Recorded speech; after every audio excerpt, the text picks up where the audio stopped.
여러분 안녕하세요. 참빛교회 수요 성경 공부 함께 하시는 여러분들 주님의 이름으로 환영합니다. 오늘 고난주간 3월 31일 수요일 저희 함께 나눌 하나님의 말씀 내용은 저희가 지금 이제 성경 읽도 계속해서 해오면서 하나님 말씀 함께 나누고 있는데 사무엘 하에 대한 이야기입니다. 여러분 지난주에 함께 보셨듯이 사무엘 상과 사무엘 하는 사실 하나의 책입니다. 하나의 책인데 그때는 두루마리로 이렇게 책을 글을 쓰다 보니까 이 두루마리가 너무 길어져서 중간을 잘라서 상과 하로 이렇게 보존을 했거든요. 그래서 사무엘서는 사실 한 책인 거 우리 기억하시면 좋겠고요. 이제 저희가 볼 열왕기 이 상하 또 역대 상하도 마찬가지입니다. 하나의 책이었지만 그것을 나누어서 둘로 이렇게 나눈 그런 내용이고요. 우리 그래서 사무엘서를 우리가 조금만 복습을 한다면 지난주에 저희가 함께 봤듯이 중요한 게 사무엘상에 나오는 그 한나의 그 사건과 한나가 사무엘을 낳는 하나님께 간구해서 아들이 없었지만 하나님께 간구해서 사무엘을 얻고 사무엘을 하나님께 헌신하고 또 사무엘을 낳을 때에 불렀던 그 한나의 노래 이것들이 굉장히 중요합니다. 그 한나의 노래를 쭉 살펴보게 되면 이 노래가 사무엘서의 전체에 그런 영향을 주는 그 주제들을 이렇게 얘기하고 있는데요. 거기에 주제가 이거죠. 첫째는 하나님께서는 교만한 자를 어, 이제 대적하시고 겸손한 자를 도우신다. 그리고 두 번째는 이 세상에 악한 모습들이 있고 이 세상에 사람들이 악하다 하여도 하나님께서는 뒤에서 역사하고 계신다. 신실하게 역사하고 계신다. 그리고 마지막은 하나님께서는 구원을 이루시기 위해서 이제 메시아를 세우실 것이다. 라는 이 세 가지의 그 주제를 계속해서 이제 사무엘서에서 이어지고 있거든요. 그러면서 세 가지의 주제와 동시에 세 명의 그 주 캐릭터가 나옵니다. 주인공들이 나와요. 첫째는 사무엘이고 두 번째는 사울 왕 그리고 세 번째는 다윗 왕이죠. 그래서 저희가 봤듯이 1장부터 7장의 내용, 사무엘상 1장부터 7장의 내용은 사무엘에 관한 내용이고요. 8장부터 21장의 내용은 그 마지막 장까지의 내용은 사울에 대한 내용인데 그 내용이 이렇게 사울이 이 이스라엘의 왕으로 될 때 이렇게 이제 올라가다가 어느 순간부터 이제 타락하고 하락하는 그런 모습을 저희가 보게 되고 사울이 하락함과 동시에 이제 다윗이 나타나고 그러면서 다윗의 이야기는 이제 사무엘 하로 이어지게 되죠. 그래서 1장부터 20장은 다윗의 이야기인데 사무엘하 1장부터 20장 다윗도 또한 이렇게 사울이 타락할 때 사울이 하락할 때 다윗은 상승세를 가져가게 되고 또 다윗도 언젠가는 그 하락하는 그런 모습을 보여주게 되면서 21장 24장에는 이 사무엘에 대한 사무엘 이야기가 이 세 명의 이야기가 이제 결론으로 막을 내리는 것을 저희가 보게 됩니다.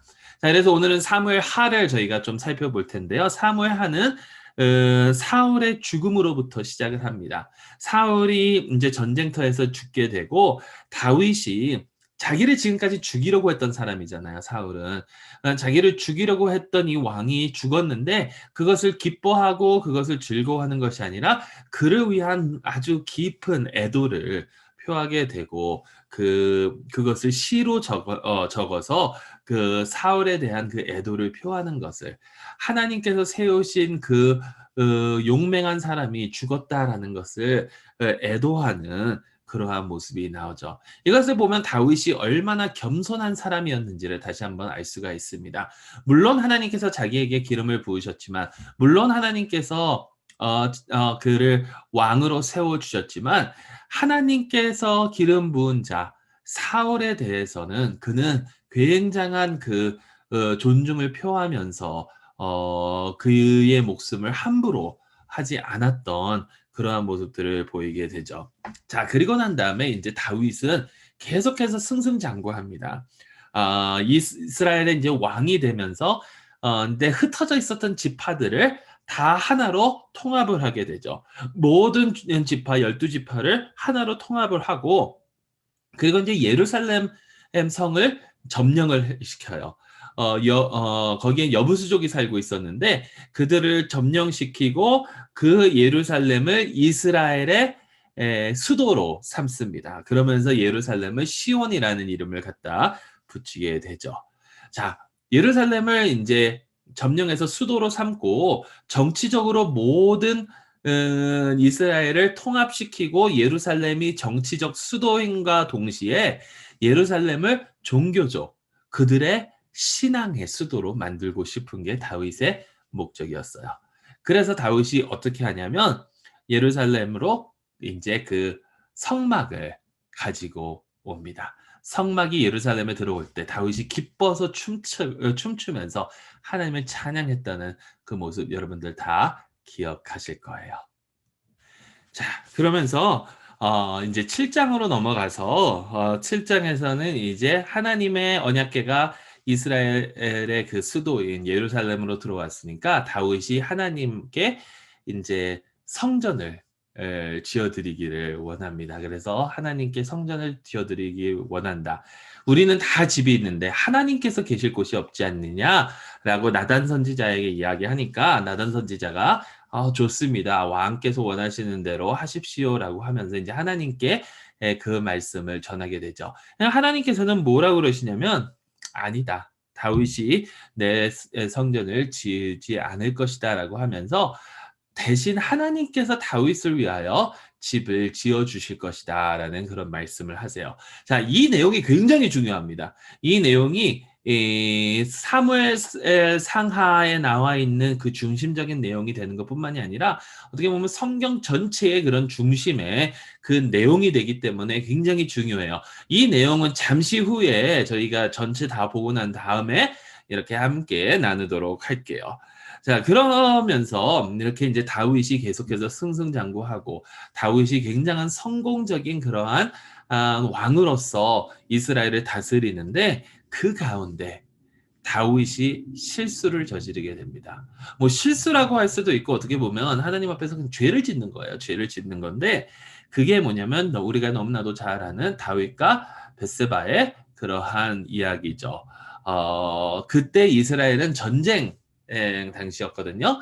전쟁 시에 다윗이 이스라엘을 이끌고 전쟁에 나간 것이 아니라 자기 왕궁에 있다가 목욕하는 여인을 보게 되고 그를 데려다가 그와 함께 자게 되고 그를 임신시키고 그것을 덮기 위해서 그의 남편을 결국에는 죽이고 벳세바를 자기의 아내로 이렇게 맞아들이는 자, 그러면서 이제 그게 11장의 내용이고요. 12장에 나단 선지자가 그를 이제 대면해서 그에게 그가 얼마나 잘못했는지를 이야기를 하죠. 다윗이 거기에서 회개를 해요.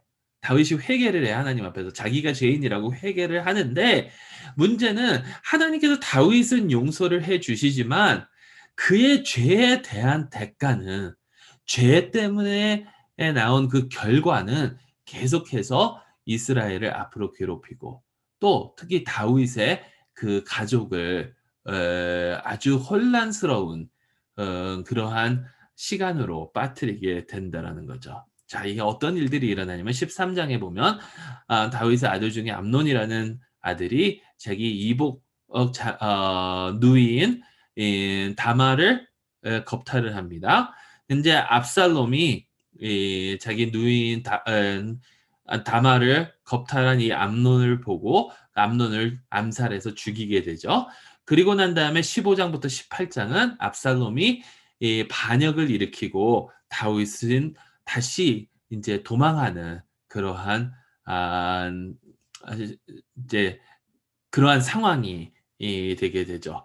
그러면서 19장에서 20장에서는 압살롬과의 그런 전쟁에서 압살롬이 죽고 또 다윗은 압살롬을 이제 애도하면서 이렇게 그 이야기가 막을 내리는데 그러나 나중에 다윗이 얼마나 그 심신으로 지치고 모든 것이 지쳐 있는 그러한 모습으로 사실 이게 이제 끝나게 돼요. 그러면서 21장에서 24장에 어떤 내용이 나오냐면 이제 이게 결론인데 여러분 잘 보세요. 21장 초반에는 사울의 그러한 그 타락과 사울의 몰약, 사울이 실수한 것들에 대한 내용이 나오고요. 24장에는 다윗이 이 실수한 그런 내용이 나옵니다. 그리고 21장 하반절과 23장 하반절에는 다윗과 다윗의 용사들에 대한 이야기가 나와요. 다윗과 다윗의 용사들인데 둘 다 블레셋과 전쟁하는, 전투하는 그런 내용들이 나오고요. 그리고 그러면서 다윗이 그 가운데 보여줬던 다윗의 연약함, 그런 모습들이 쭉 나오게 되고, 이렇게 이제 그 사무엘 기자가, 사무엘을 기록한 사람이 이 결론을 내면서 이렇게 이제 결론을 저 나아가는 거죠. 거기에 제일 중요한 부분이 이 중간 부분이거든요. 중간 부분. 중간 부분은 22장부터 23장 상반절인데, 거기에 대해 보게 되면요, 다윗이 시적으로 자기의 인생을 되돌아보는 그런 내용이 나옵니다. 그런데 여기서 중요한 게 뭐냐면 다윗이 무엇을 기억하느냐? 하나님의 은혜를 기억하고요. 두 번째는 하나님의 그 언약의 약속을 기억하고, 그리고 마지막 세 번째는 앞으로 올 그 미래의 온전한 하나님의 왕, 그거에 대한 이야기가 나온다는 거예요. 자, 이렇게 이제 사무엘 하는 막을 내리게 되는데요. 이 모든 것은 사실 사무엘 상에 나왔던 그 한나의 이야기와 한나의 그 찬양과 이 다윗의 마지막에 이 시적으로 어 얘기한 그 내용이 이렇게 연관이 돼 있다라는 거죠. 결국엔 뭐냐? 하나님께서 역사하셔야 된다. 하나님의 은혜로 우리는 살아간다.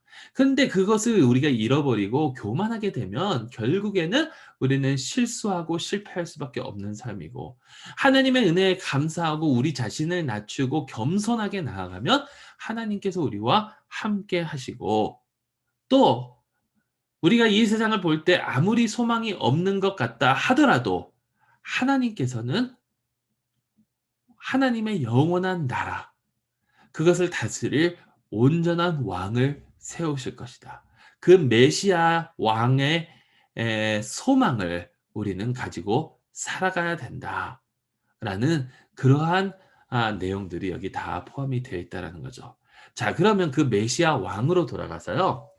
우리 아까 이 성경 전체의 그러한 중심이 될 수 있다라는 그 말씀, 사무엘하 7장 말씀 우리 잠시 한번 살펴보시도록 할 텐데요. 사무엘상 7장 1절부터 17절 말씀 제가 먼저 한번 읽어드리도록 하겠습니다. 사무엘하 7장 1절부터 17절 말씀입니다. 잘 들어보세요.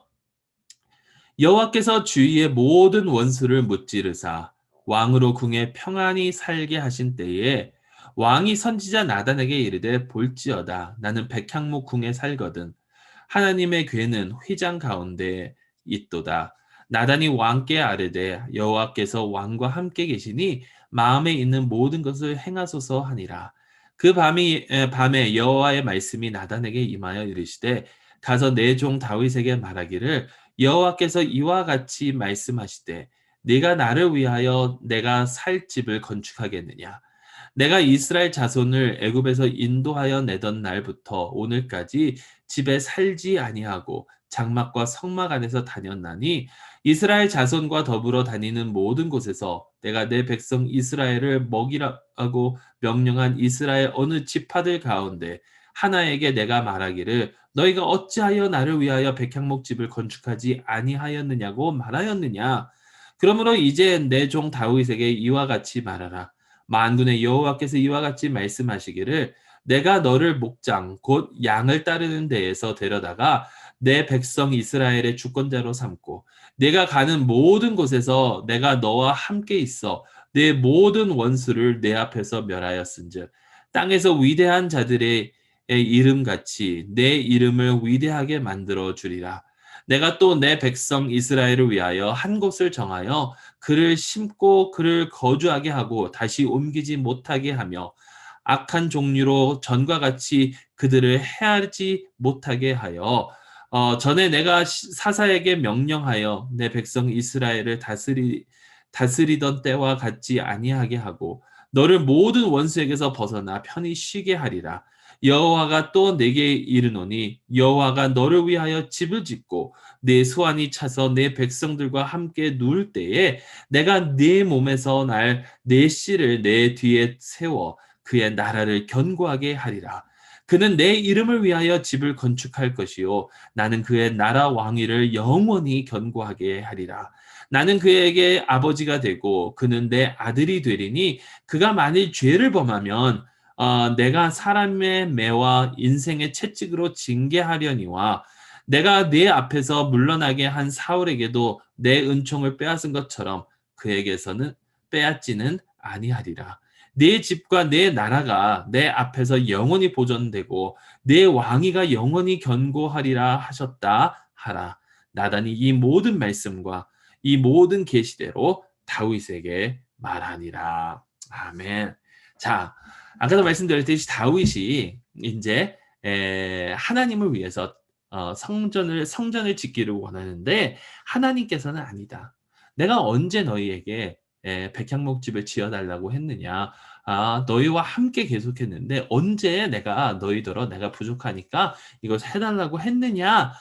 그런 적이 없다라고 하시면서 네가 나를 위해서 내 집을 만들어 줄 것이 아니라 내가 너를 위해서 내 집을 만들어 줄 것이다라고 하나님께서 말씀하세요.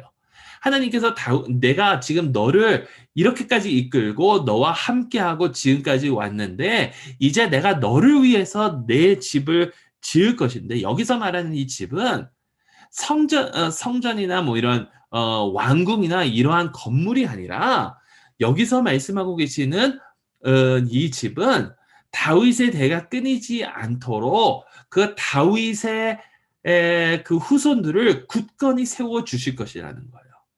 그래서 이 왕족이 다윗 왕조가 계속해서 이어질 것을 하나님께서는 다윗에게 약속하고 계신다라는 거죠. 자, 그러면서 여러분 잘 보세요. 이렇게 하나님께서 말씀하시잖아요. 네가 이제 나이가 차서 네가 누울 때에 네 후손을 내가 세울 것이다. 내 후손을 세우고 그가 나를 위해서 성전을 지을 것이고 그의 왕국이 영원히 서 있을 것이다라고 하나님께서 말씀하세요. 자, 이 말씀을 들으면 특히 지금 오늘날 살아가고 있는 저희에게는 이게 예수님을 향한 말씀이구나라는 것이 딱 오게 되겠죠. 우리 마음속에 딱 다가오잖아요. 그렇지. 다윗의 자손, 영원히 끊이지 않는 그 나라, 영원히 다스리시는 하나님의 왕, 하나님께서 세우신 다윗의 자손, 그 왕, 그건 예수님이시잖아요. 예수님.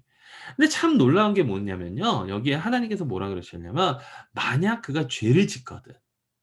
근데 이게 만약이라는 게 그가 죄를 지을 수도 있고 죄를 안 지을 수도 있다는 게 아니라 영어로 보면 if he sins 이렇게 안 했어요. 만일 그가 죄를 지으면 그렇게 안 했어요. When he sin 그가 죄를 지을 때 그러니까 죄를 짓는다는 것은 사실이라는 거예요. 그거는 반드시 일어난다는 거예요. 반드시 그는 죄를 짓게 돼요. 이거는 예수님의 모습이 아니잖아요. 예수님의 모습이 아니잖아요. 예수님께서는 죄를 지으시지 않으니까. 근데 여기서는 만약 언젠가 그가 죄를 짓게 될 것인데 그렇게 되면 내가 그를 책망할 것인데 이렇게 말씀하시잖아요.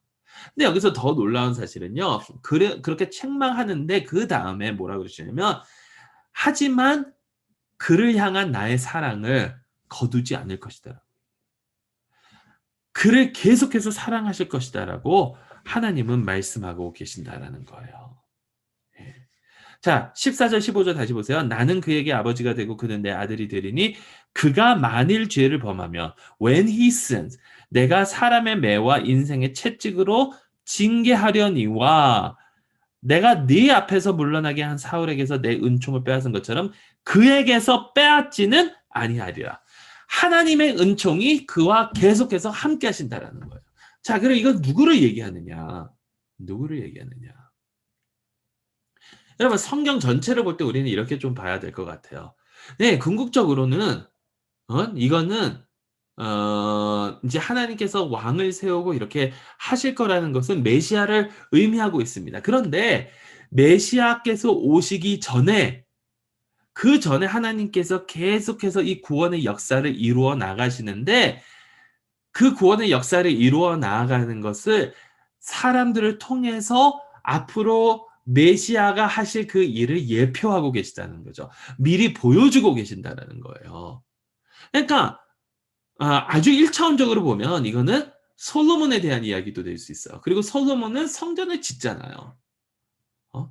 그렇지만 솔로몬은 완전한 하나님의 그 어, 온전한 왕이 될 수는 없죠. 그가 죄를 지으니까. 근데 뭐냐면 다윗의 후손들이 다 그렇거든요. 근데 하나님께서 약속하시는 건 뭐냐면 이렇게 하나님께서 하나님의 뜻을 이제 펼치면서 나가시는데 우리 인간은 인간이기 때문에 죄를 짓고 마는데 하나님께서는 하나님의 은총을 거두지 아니하실 거라는 거예요. 하나님께서는 끝까지 우리와 함께 하실 것이라는 거예요. 끝까지 우리와 함께 하실 것이다. 그리고 하나님께서 이제 세우실 그 왕, 우리를 이끌 그 왕, 그 왕의 나라는 영원할 것이다. 예. 이 모든 것이 예수님을 예표하고 있습니다. 이 모든 것이 어떻게 보면 지금 이 사무엘 하에 나온 다윗의 시대까지 하나님께서 이루신 그 역사임에도 동시에 앞으로 성경에서 계속해서 나올 열왕기 상하에 나올 또 역대 상하에 나올 그 모든 왕들에 대한 이야기도 되는 거예요. 근데 여기서 중요한 것은 이거라는 거죠. 우리는 죄를 짓지만 하나님께서는 신실하게 우리를 끝까지 붙드시고 책임져 주신다는 거. 우리를 끝까지 붙들고 나아가신다는 거. 우리는 부족하지만 하나님께서 우리를 절대로 놓지 않으실 거라는 그 약속이 있다는 거죠. 이게 은혜가 아니고 무엇이겠습니까?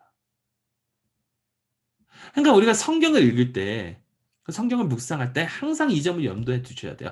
하나님의 은혜가 어디 있는가, 이 가운데. 하나님의 은혜는 우리가 이렇게 messed up 되고 우리가 이렇게 악한 존재임에도 불구하고 우리를 붙드시고 우리에게 은총을 베푸시는 그 하나님이시라는 거예요.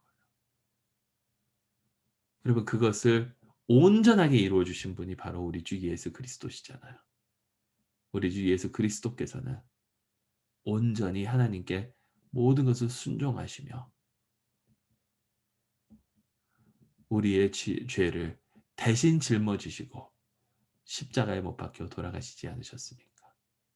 하지만 하나님께서는 그를 무덤에 두지 않으시고 부활하게 하신 후 그의 그 왕국을 하나님의 왕국을 이루시지 않으셨습니까? 사무엘하 네, 다윗의 이야기입니다. 하지만 이 다윗의 이야기를 통해서 보여지는 하나님의 은혜의 말씀은 다윗도 죄를 지었지만 하나님의 마음을 쫓는다는 그 다윗도 죄를 짓고 그 위에 솔로몬도 그 위에 나오는 모든 왕들도 죄를 짓지만 하나님께서는 끝까지 우리와 함께하여 주신다는 것. 그리고 그러기 위해서 하나님의 온전한 메시아 왕 우리 주 예수 그리스도를 보내주셨다라는 것. 여러분 그 사실을 잊지 않고 언제나 하나님께 감사하며 나아갈 수 있는 저희 모두가 될 수 있기를 간절히 소망합니다. 잠시 기도하고 기도가 끝난 후에 여러분 묵상의 그 말씀이 있으니까 함께 묵상하시고 오늘 하루도 잘 주의 은혜 안에서 마무리하시기를 소망합니다. 기도하겠습니다. 하나님 아버지 감사합니다. 우리 주 예수 그리스도를 통하여 보여주신 하나님의 그 신실하신 사랑에 너무나도 감사드립니다. 우리는 죄인으로서 우리는 하나님을 늘 배반하며 살아가고 있지만 주님께서는 저희를 끝까지 책임져 주시고 저희에게서 은총을 거두지 아니하시니 너무나도 감사드립니다. 오로지 하나님의 신실하심에 감사하며 주님, 주님만을 위하여 살아가는 주님만 의존하며 나아가는 저희 모두가 되게 하여 주시옵소서. 예수 그리스도의 이름으로 기도드리옵나이다. 아멘.